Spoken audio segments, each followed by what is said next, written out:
सर्व पत्रकार बांधवांना नमस्कार।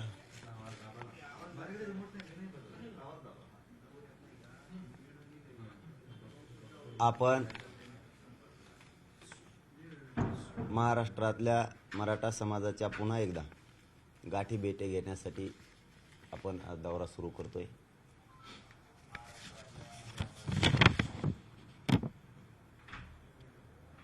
नोव्हेंबर 2023 पासून ते 23 नोव्हेंबर 2023 पर्यंत आपण हा पहिले 2 टप्पे झाले, आता तिसरा टप्पा सुरू करतोय। असे आपण एकूण 6 टप्पे केले। पहिल्या तिसऱ्या टप्प्यातलं 15 नोव्हेंबर रोजी वाशी, परांडा, करमाळा, 16 नोव्हेंबर रोजी दौंड, मायनी, 17 नोव्हेंबर रोजी सांगली, कोल्हापूर, इस्लामपूर, कराड, 18 नोव्हेंबर रोजी सातारा, मेंढा, वाई,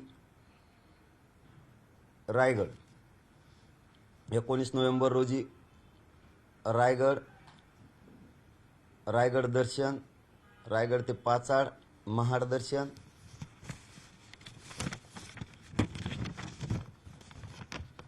मुळशी, आळंदी, 20 नोव्हेंबर रोजी तुळापूर, पुणे, खराडी, चंदननगर,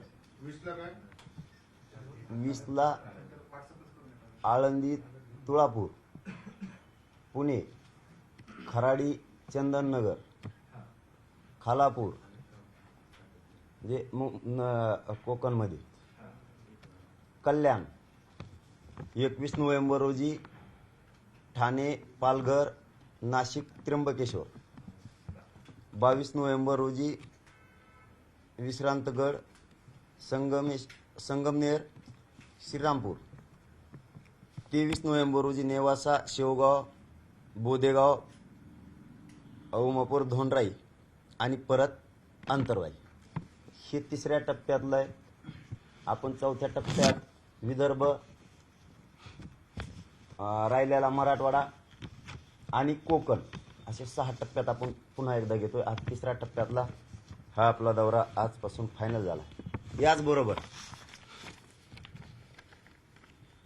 1 डिसेंबरला महाराष्ट्रातल्या मराठा समाजासाठी सगळ्यांनी म्हणजे जे आता साखळी उपोषण उभा आहेत ते सुरूच ठेवायचे, परंतु 1 डिसेंबर पासून महाराष्ट्रातलं एकही गाव असं राहणार नाही की तिथं मराठा आरक्षणासाठी साखळी उपोषण सुरू आहे। सगळ्यांनी साखळी उपोषण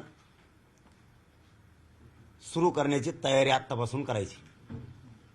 याचबरोबर महत्त्वाचं म्हणजे एक की हे महाराष्ट्रातल्या मराठा समाजासाठी, राजकारणी माणसासाठी, नेत्यांसाठी, अधिकाऱ्यांसाठी, शिक्षकांसाठी आणि डॉक्टरांसाठी महत्त्वाची माहिती। आम्ही जो हा दौरा पाठीमागचा 2 केलेत आणि हा पण तिसरा केला, याच्यामध्ये कोणाकडूनही एकही रुपया घेतला जात नाही। कोणत्याही अधिकाऱ्यानं, कोणत्याही नेत्यानं, कोणत्याही उद्योगपतीनं, कोणत्याही डॉक्टरांनं जर कोणी पैसे मागितले तर त्याला देऊ नका, कारण स्वतःचा खर्च स्वतः हे लोक स्वतःच्या गाडीचा पण करतात आणि दौऱ्याचा डिझेलचा पण करतात। कोणीही देऊ नये। मी म्हणत नाही कोणी दिले असतील, आम्ही सावध करायलो, आणि जर कोणी दिले असले ते पैसे आमच्या नावावर किंवा मराठा समाजाच्या नावावर घेतले असले त्यांनी आत्ता माघारी मागावे। आम्ही कोणालाही सांगितलेलं नाही। कुठल्याही अधिकाऱ्याला जर कोणी म्हणलं की पाटील नाहीच म्हणत असतेत, ते तसंच असतं लागते, तर त्या अधिकाऱ्याने गुप्त सुद्धा आम्हाला नाव सांगावं। नसता सगळ्यांनी त्यांचे पैसे जर कोणी 400, 500, 200 काहीही दिले असले, 4 दिले असले तरी वापस घ्या। ह्यो मराठा समाजाने, सामान्य लोकांनी लढा उभा केलेला आहे। ही पैसे कमावण्यासाठी आंदोलन नाही, हे गोरगरीब मराठ्यांना न्याय देण्यासाठी। ही महत्वाची एक सूचना आहे महाराष्ट्रातल्या सगळ्या लोकांना, नेत्यांपासून सगळे बोललो मी, सामान्य मराठ्यांपर्यंत सुद्धा बोललो। त्याच्यात अधिकारी आले, डॉक्टर आले, शिक्षक आले, पोलीस आले, काही सगळे धरा, नेते धरा, उद्योगपती धरा, एखादा गावचा नेता धरा, गावचा युवा नेता धरा, तुम्हाला कोण पकडायचे त्याच्यात ते पकडा. सामान्य मराठ्यांना सुद्धा 1 रुपयाही कोणी देऊ नका कोणाला. सामान्यांनी सुद्धा कोणाला द्यायचा नाही आणि श्रीमंतांनी सुद्धा द्यायचा नाही. कारण हे लढा सामान्याने उभा केला, याच्यात कोणाचा काही संबंध नाही. आणि कोणी जर याच्यात मागत असेल, दुकानदाराला लावत असेल तर त्याच्याकडून पैसे वापस मागवा. जर आम्हाला माहीत झालं किंवा मराठा समाजाला जर माहीत झालं की हे कुणीतरी मराठा समाजाच्या जीवावर किंवा दौऱ्याच्या जीवावर किंवा सभेच्या जीवावर किंवा आंदोलनाच्या जीवावर पैसे काढतोय, त्याला समाज माफी करणार नाही, त्याची गैरसुद्धा होणार नाही. त्यामुळे ही काळजी सगळ्यांना घ्या, मराठा समाजाच्या कार्यकर्त्यांनी घ्या आणि देणाऱ्यांनी सुद्धा घ्या. कारण देणाऱ्यांनी जरी गुपचूप दिलं तरी त्याचं सुद्धा वाजविणार आहेत, मग आम्ही त्याला सुद्धा सोडणार नाही. कारण आमच्या आंदोलनाला डाग लागता कामा नये. चला, याचबरोबर वाशी परांड्यापासून दौऱ्याची सुरुवात होती, परंतु शुभारंभ कोल्हापूरच्या राजश्री छत्रपती शाहू महाराजांच्या स्मारकापासून आम्ही याचा शुभारंभ करतोय. पण जाताना चाललोत म्हणून तिथून घेत गावं चाललोत. पण या 3ऱ्या टप्प्यातल्या दौऱ्याचा शाहू महाराजांच्या चरणी अभिवादन करून हा राज्यभर दौरा सुरू होणार आहे. शेवगावमध्ये होईल, नगर आणि बीडच्या जिल्ह्याच्या बाउंड्रीवर बोदेगाव. हो, नाही जाताना चाललोत आम्ही. नाही जातानाच जातो, परंतु आता वाशीलाच आम्ही वाशीला पण फोटो ठेवणार आहेत तिथून. परंतु जाताना चाललो तर ते लोक जाऊ द्या ना, आमचं डायरेक्ट ठरलं होतं कोल्हापूरला जायचं. पण जाताना ते म्हणतात मग घेत जा घरी वळून देण्यापेक्षा. तर शुभारंभ ह्या 3ऱ्या टप्प्यातला, तर ज्यांनी या देशालाच म्हणूया की आरक्षण दिलं, न्याय दिला, त्या शाहू महाराजांच्या स्मारकाला अभिवादन करून या 3ऱ्या टप्प्यातलं अंतरवाली म्हणजे शेवगाव बीडच्या बाउंड्रीवरती, शेवगावला पण आहे आणि बोदेगावला पण आहे, दोन्ही जागेवर कार्यक्रम नगर जिल्ह्यात आणि बीड जिल्ह्यात. यासाठी 15 तारखेपासून दौरा सुरू होतोय. आपण महाराष्ट्रातल्या मराठा समाजाच्या गाठीभेटी घेण्यासाठी आणि आशीर्वाद घेण्यासाठी, कारण तुमचा आशीर्वाद आवश्यक आहे. याचबरोबर 1 मिनिटात, याचबरोबर दौरा जी सुरू केलाय ही 24 डिसेंबर ही जवळ येते. आपल्याला सगळ्याला जागरूक राहायचं आहे. सगळ्या मराठा समाजानं शांततेत आंदोलनं करायची आहेत. याचबरोबर आरक्षणाचे पत्र मिळायला लागले. जसं की आपण 29 ऑगस्टला सांगितलं होतं, आरक्षण घेतल्याशिवाय माघार नाही, घेऊन दाखवू. पत्र वाटप सुरू झालेत. मराठा समाजाला आता पत्र वाटप सुरू होत असताना मराठा समाजानं आनंदित थोडंसं व्हायला पाहिजे, कोणी आत्महत्या नाही करायला पाहिजे. मला हे विशेष सांगायचं की आता जर आरक्षणाची सुरुवात झाली, आता आत्महत्या तुम्ही का करताय? आता कोणीही आत्महत्या करू नका. 24 डिसेंबरसाठी तुमची सगळ्यांची आवश्यकता आहे. सगळे खांद्याला खांदा लावून मराठे पाहिजेत. मराठा समाजाला शेवटचं आव्हान आहे माझं आता की ही 24 तारीख म्हणजे मराठ्यांच्या जीवनातला एक प्रकाश आहे. ताकदीनं घराघरातल्या सगळ्या माणसानं ताकदीने एकजूट राहा. आणखीन एकी वाढा. 5 ते 6 कोटी मराठ्यांना एकत्रित लढा लढवायचा आहे आणि हे जिंकवायचं आहे शांततेत. त्यासाठी एकानं एकमेकाला फोन करा, एकानं एकमेकाला भेटल्यावरती सावध करा, एकमेकाला जागरूक करा आणि मराठा आरक्षणाच्या बाबतची राज्यातली 24 डिसेंबरची सगळ्यात मोठी एकी आपली असली पाहिजे. एकजूट करून ठेवा. वेळेवरती आपल्याला आरक्षण 100% मिळणार आहे.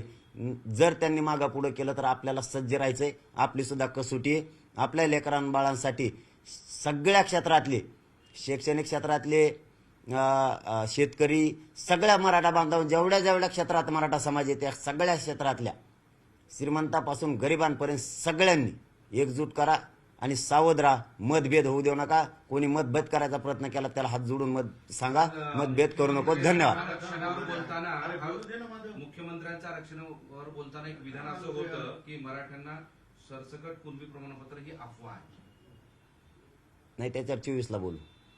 नाही, मुख्यमंत्री काल रात्री असं म्हणाले, त्याच्यावर तुमचं काय म्हणणं आहे? 24 ला सांगू त्याच्यावर म्हणणं. डिसेंबर सरसकट हा जो विषय आहे त्याच्याकडे त्या सरकार आणि तुमच्यामध्ये काय नेमकं सरसकटवर बोलणं झालंय, काय विषय काय झालाय? बोलणं झालंय सगळं तुमच्या समोर झालेलं आहे. त्यामुळे 24ला सांगू, तुमच्या समोर सगळं झालेलं आहे, मीडिया समोर काय झालंय.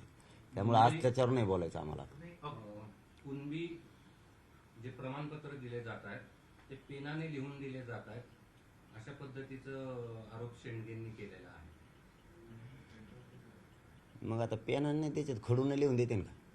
खोटी गावागावात खोटी प्रमाणपत्र बनवले जात असल्याचं त्यांनी म्हटलं. म्हणजे भुजबळांनी पण आरोप केला असा. असं होऊ शकत नाही. आता ते काहीतरी करणारच आहेत, त्यांना काहीच सहन व्हायना सध्या भुजबळ साहेबाला. काय करावं आम्ही तरी त्याला. त्यांना आता किती समजून सांगितलं तरी लक्षात येईना, पुरावे मिळाले तरी त्यांच्या लक्षात येईना. त्याला आम्ही तरी काय करावं. ते आणखीन त्यांच्या विचारात परिवर्तन करणार की मिळू द्या गोरगरिबाच्या लेकराला, आता हक्काचं आहे तर मिळू द्या. परंतु राज्य सरकारला आणि मुख्यमंत्री साहेबाला मराठा समाजाची विनंती की प्रमाणपत्र देण्याची स्पीड वाढवा. ही आमची विशेष करून विनंती आहे. स्पीड वाढवा. नोंदी मिळाल्या त्यांच्या पटापट परिवारासह सगळ्यांना देण्याची प्रक्रिया ताकदीनं राबवा. शेंडगे असं म्हणाले की जे सध्या शाळांमध्ये पेनानं कुणबी लिहायचा असा कार्यक्रम सुरू आहे. शाळेमध्ये जे जुने दाखले आहेत त्याच्यावरती पेनाने लिहिलं चालेल. मग त्याच्यावर थोडंच देते आरक्षण, त्याच्यावर नाही ना देत. मग तर मी लिहिन उद्या त्याला खुडून माझ्या याच्यावर. पूर्वीच्या वंशावळी आणि पुरावे बघून येत आता किती जळाले आणि काही कारण शोधून आणले तरी ओबीसीमध्ये आम्ही आहोत. 40-50 वर्ष तुम्ही आमचं आरक्षण खाल्लंय, हे सिद्ध झालंय. आणि हे सामान्य ओबीसी बांधवांना पटलंय की नेत्यांमुळं मराठ्यांच्या पोरावर अन्याय झालाय. हे सामान्य ओबीसीला पटल्यामुळं त्यांनी यांचं ऐकायचं आता बंद केलंय आणि मराठ्यांना सपोर्ट देणं सुरू केलंय. आंदोलन पैसे कमावण्यासाठी नाही, हे थोडा आशय स्पष्ट करा ना. हा नाही काय असतं तसा काय डाऊट नाही, मी पहिला शब्द वापरला. परंतु मागचं पुढचं सगळं बघून मी जागरूक आहे. म्हणजे काहीतरी अनुभव आला. नाही मी सांगितलं, मी स्पष्ट नाव घेतलं असतं लगेच त्याचं. कोण आहे त्याचं? पाटील तुम्ही पहिल्यांदाही आम्हाला केलं एवढ्या सगळ्या आंदोलनामध्ये. मी करणारच होतो.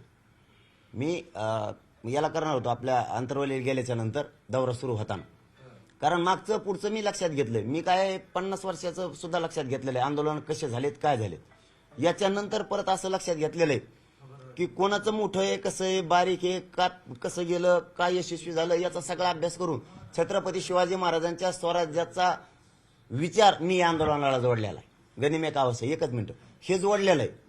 त्याच्यामुळं हे आंदोलन मराठ्यांचं यशस्वी होतंय. आणि याच्यात माझे एक लक्षात आलं की मावळे छत्रपती शिवाजी महाराजांबरोबर पिळदार होते, खेड्यापाड्यातले होते, कट्टर होते. आणि हेच मावळ्यांनी यशस्वी केलं, मोठ्या श्रीमंत वाड्यावाल्यांनी यशस्वी नाही केलं.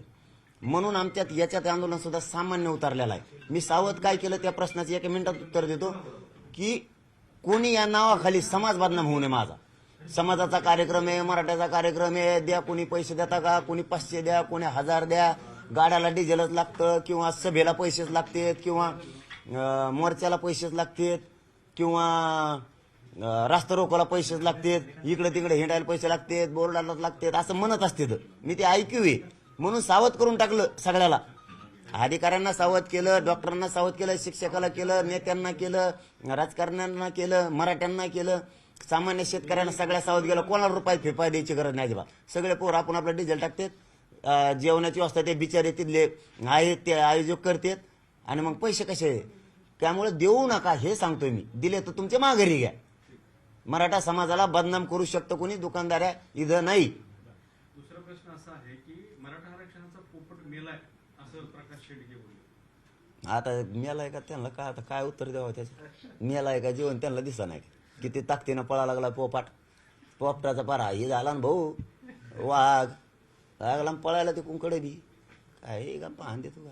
दुसरा मुद्दा असा आहे की मराठवाड्यात आतापर्यंत 3459 नोंदी सापडल्यात. प्रशासकीय पातळीवर असं सांगतात की एका नोंदीच्या आधारे 20 प्रमाणपत्र देता येऊ शकतात. तर त्या प्रमाणपत्राचा आकडा होतोय 2,69,000. म्हणजे संपूर्ण मराठवाड्यातल्या मराठा समाजासाठी 2,69,000 एवढीच प्रमाणपत्र निघणार. नाही उलट आकडा कमी येतो. आम्ही ते सरसकटची मागणी, त्याचाच अहवालाच्या आधारे महाराष्ट्रातला मराठा समाज ओबीसीमध्ये सरसकट सगळ्यांना द्या ही आमची मागणी आणि ती कायम आहे. आज शिष्टमंडळ येणार आहे, रो- त्याबाबत काही संपर्क झाला? त्यांची वाट बघू म्हातारे व्हायला लागलो तर आम्ही तर रोजच म्हणते उद्या येणार आहे काय, त्याला गाडी लागा ना का काय. आज येतो म्हणलेत, पण एसट्या तर सुरू आहे आता, बंद फिन नाही दा, पण आज येतो म्हणलेत, येते ना आज. विमानाने येतात ते. हा पण आता इमान म्हणल्यावर तर लय लवकर यायला पाहिजे. एसटीनं तरी इतका टाइम लागत नाही असं मला म्हणायचं होतं. एसटीनं टाइम लागत नाही. बघता काय का फोन लावून काय झालं काय नाही, गाडी लागणार गेल्या काय, विमान भेटणार गेले. नाही नाही, उद्या लावून मग उद्या आपल्या इलाक्यात येत ना, आपल्या युद्धभूमीवर येत ना, आपण शांततेच्या युद्धभूमीवर येत उद्या. तिथूनच करताय. हा, एका दिवस उद्या सुट्टी होईल ना आपली. उद्या सुट्टी होईल. लय आग्रह धरलाय मी लावून की सुट्टी करा म्हणून. हा, एक विषय ओबीसी नेत्यांनी बोलता बोलता एक विषय पाटील सुट्टी आज का उद्या? आज का उद्या दवाखान्यातून घरी सुट्ट्या उद्या करा म्हणतो मी त्यांना. मागा लागलो आज सकाळपासून काल रात्री. संध्याकाळी. हा म्हणजे आम्ही कुठे यावं? दुपारून होईल. नाही इथंच आहे ना उद्या. उद्या इथेच आहे. उद्या दवाखान्यातून बाहेर पडणार ना? पाटील उद्या दवाखान्यातून बाहेर पडणार, सकाळी का दुपारी काही का होईना उद्या. लय मागा लागलो पण ते नाहीच म्हणतात. ते म्हणतात 10 तारखेपर्यंत थांबाच, 11ला करू. पण मी म्हणतो 10लाच करा, कारण दौऱ्याची तयारी आहे. परत आणखीन बरेचसे आहेत. आता काल ओबीसी नेत्यांनी एक विषय आक्षेप म्हणून घेतला की तुम्ही दुसऱ्या टप्प्यात मोठा प्रतिसाद मिळाला होता आणि त्यामुळे ओबीसी नेते सुद्धा हल्ले होते असं दिसतंय. रात्री उशिरा 2-2 पर्यंत, पहाटे 3-3 पर्यंत तुमच्या सभा झाल्या, लोक मोठ्या संख्येने जमा झाले, पण त्यांच्यावर कुठली कारवाई झाली नाही. कारण नियम कायदा सगळ्यांसाठी समान असतो.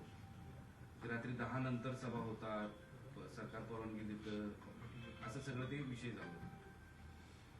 नाही. याच्या दौऱ्याच्या काळात ती वेळ मर्यादा पाळणार का किंवा काय, त्याच्या संदर्भात तुमची काय आखणी आहे? तुम्ही कायदा सुव्यवस्था बिघडणार असले तर कधी घेऊ शकत नाही. लोकांना त्रास होणार असेल तर घेऊ शकत नाही.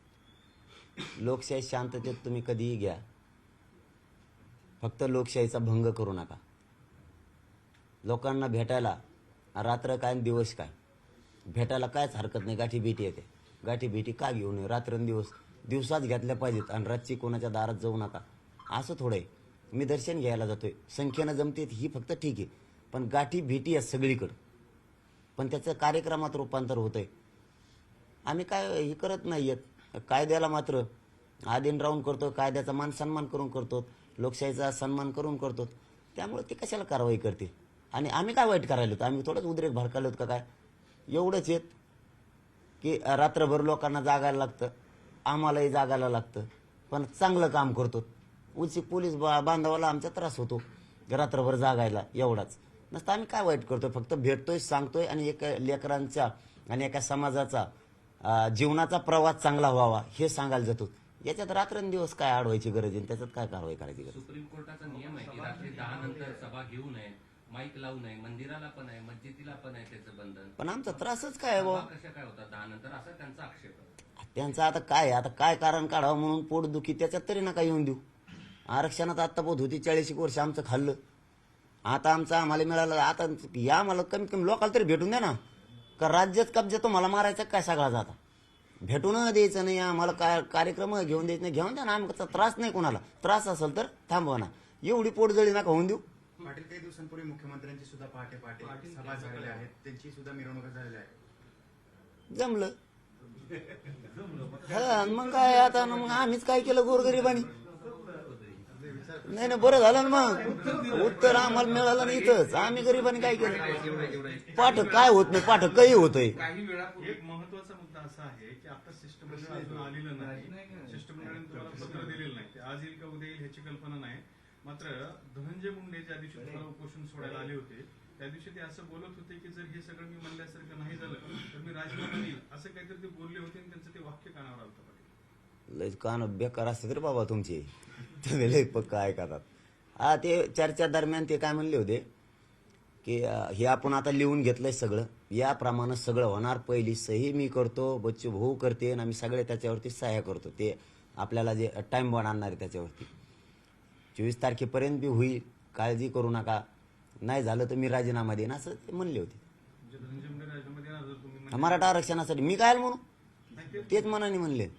मी मराठा आरक्षणासाठी बाबतीत बोलले होते, गुन्हे मागे घेण्याच्या बाबतीत 15 दिवसात नाही राजीनामा देईल. नाही, आरक्षणाच्या बाबत म्हणले होते.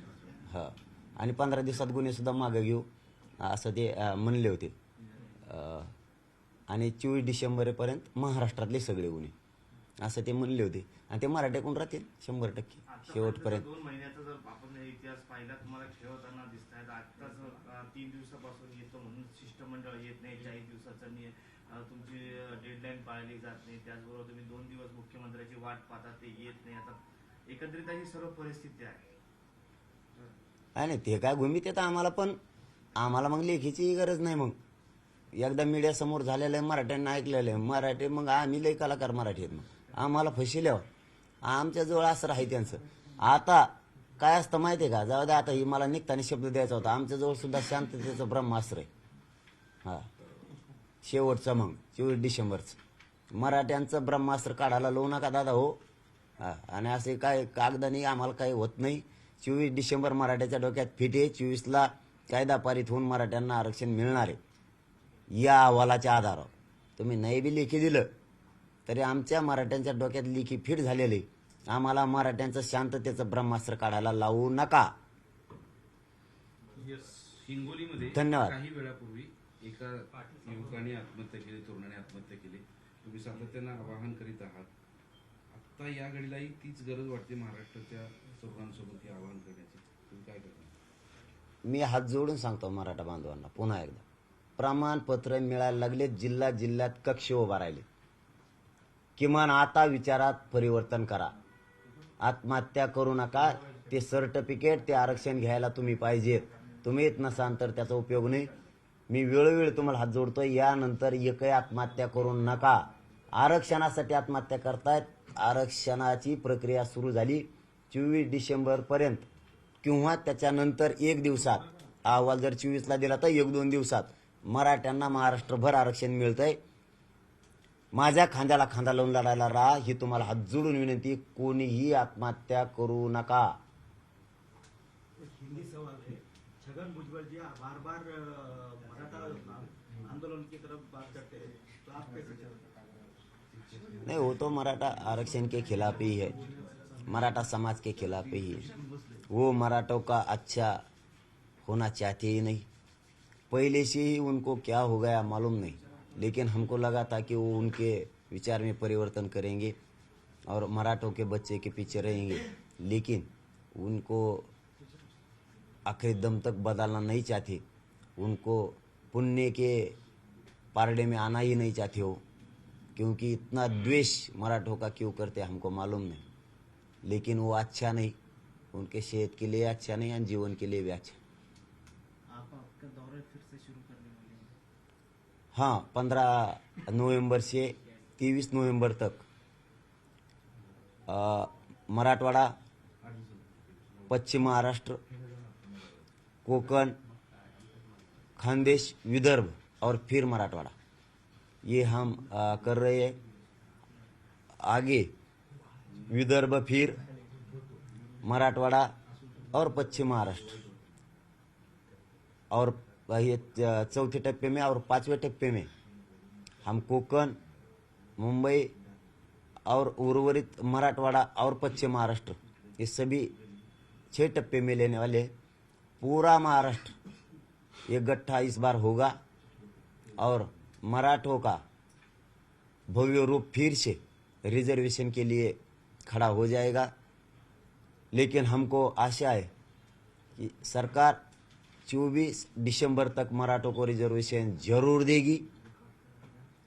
उन्होंने आगे पीछे किया तो मराठे सज्ज है, हम लड़ेंगे. और 1 दिसंबर से पूरे महाराष्ट्र में साकड़ी उपोषण फिर से पूरे गांव में शुरू होने वाले हैं. और 24 की तैयारी हम कर रहे हैं. हम सज्ज है लड़ने के लिए. बहुत अच्छा बोले आप. धन्यवाद. मुख्यमंत्र्यांचे जे काय दौरे झाले होते मागच्या वेळेला, रात्रीच्या वेळेला, त्यावेळेस कारवाई झाली नाही. मात्र तुमच्या दौऱ्यांसंदर्भात कारवाई संदर्भात बोललं जाते, कायदा सुव्यवस्थेचा प्रश्न निर्माण झाला असं बोललं जाते. काय वाटतं तुम्हाला, कारवाई व्हायला पाहिजे होते का तुमच्यावर कारवाई होऊ शकते? नाही, कारवाईला की केलंय काय आम्ही? कारवाईला केलंय काय? उशीर व्हायला लागला जायला. आता लोक मध्ये आढायला लागलेत, मी का करू त्याला? मग आम्ही 6चा आणि 7चा टाइम दिलाय पुढच्या गावाला संध्याकाळचा, पण लोक गाडी पुढे झोपते. ते म्हणते जायचं नाही अजिबात आम्हाला, तुम्हाला बोलायचं. मी बी उतरवतो. मग मला समाजापेक्षा जातीपेक्षा दुसरं मोठं काय आहे? काहीच नाही. मग पुढे जायला उशीर त्याला मी का करू? तुम्ही घेऊन जा म्हणा मला टायमाला, सरकारने टायमाला उडीत ने जा. कारवाई करायचा काय संबंध? मी काय करतोय? का कायदा सुव्यवस्था बिघडायला लागली का काय? सरकार आमच्या बाजूनच किंवा आमच्यावर कारवाई करणार नाही, कारण आम्ही शांततेत करतो. आणि जर त्यांचे तसा मूड असेल त्यांचं ऐकून, तर त्याला मग आम्ही काय करावं? मराठी त्यांच्यावर नाराज होणार. आम्ही काय वाईट करत नाही. भेटायला जायला उशीर होत, त्याला काय करू मी? म्हणजे ओबीसी नेत्यांचं पोट दुखतंय असं म्हणणं आहे का की एवढी लोक अरे एवढी लोक त्यांच्या सभेला येत नाहीत म्हणून तुमच्या लोकांना येतात, मग असं काही आहे का? अहो, हे तुमचं असं ऐकून तर आता ते विरोध करायला लागले, ऐकून तर वाटतं पोट नाही, पोटाच्या पुढचं दुखायला लागलं का कोण त्यांचं आता? एवढं काय म्हणजे सगळं पोटाच्या पुढचं म्हणजे डोकं ते पार यांचा कार्यक्रम वाजला गोरा. इतकं बधीर झाली ती. यांचं काय करावं यांनाच कळाय नाही. किती बोलावं आपण, किती बोलावं, काय करावं, किती वाईट हे करावं. पोट इतकं दुखत नसतो, दुखत पण इतकं नाही दुखत. पाटील सरकारने पोटसूळ जबाबदारी पोटसूळ पोटाच्या पुढचा पोटसूळ असतो. पोटसूळ उठलाय झालंय. अरे उलसिक तरी त्या मराठ्यांच्या लेकराविषयी माया दाखवा, उलसिक तरी माया दाखवा. कशात आडाव? अहो, प्रत्येक पॉइंटच बघायला लागले दादा. हे कशात आडाव? मराठी आता आडत नाहीत हे जाहीर सांगतो तुम्हाला मी. ओबीसीही तुमच्या बाजूने येत नाहीत हेही सांगतो तुम्हाला. सामान्य ओबीसी त्यांना पटलंय मराठ्यांचं आरक्षण, त्याची काळजी करू नका. ओबीसी बांधव बी आमच्या सोबत आहे, सगळे आमच्या सोबत आहेत. आमच्या रॅलीत त्याच्यात सगळे दिसतात. तुम्ही आता पोट दुखून काही उपयोग नाही. चलो, धन्यवाद. आरक्षण कधी मिळेल हे सांगायला मी पंचन घेऊन बसलो का, असं तानाजी सावंत म्हणाले. नाही आता मग बोलणार नाही वाटतंय. मग बोलल्यावर बघू पंचांग असतंय का काय असतं ना. मग काल आपण बोललो त्या विषयावर. त्यामुळं आता बघूया, थांबतील असं वाटतं, मराठ्याच्या बाजूने उठतील ते, अशी आशा आहे. फोन बिन आलता का नंतर? नाही काय संबंध फोनाचा? नंबरच नाही माझ्याजवळ कोणाचा. नाही तिकडून आलता का? नाही ते काय आलं करते. श्रीमंत लोक, गरीबाची गरज नसती श्रीमंताला. गरीबाची काय गरज? आम्ही सामान्य शेतकऱ्याचे आवता आणणारे लोक आहेत. आवता आणणाऱ्याची गरज काय? ते फक्त गुलाल पडावं तेवढ्या पुरतेच लागत आहेत त्यांना. त्यांच्यावर गुलाल पडावं म्हणजे त्यांची एकट्याबद्दलच नाही, सगळ्याच राज्यातले नेते तसे आहेत. परत मराठ्याकडून फक्त त्यांच्या अंगावर गुलाल पडला पाहिजे. तुम्ही आयुष्यभर आवता ना, मरा तिकडे चिखलात कामं करा, लाईट नसली तरी दारे धरा, आम्हाला गरज नाही तुमची. फक्त 5 वर्षातून एकदा आमच्यावर गुलाल टाकायला जा, एवढीच त्यांना फक्त श्रीमंताला गरज आहे. गरीबाच्या दुःखाची गरज नाही त्यांना मराठ्याची.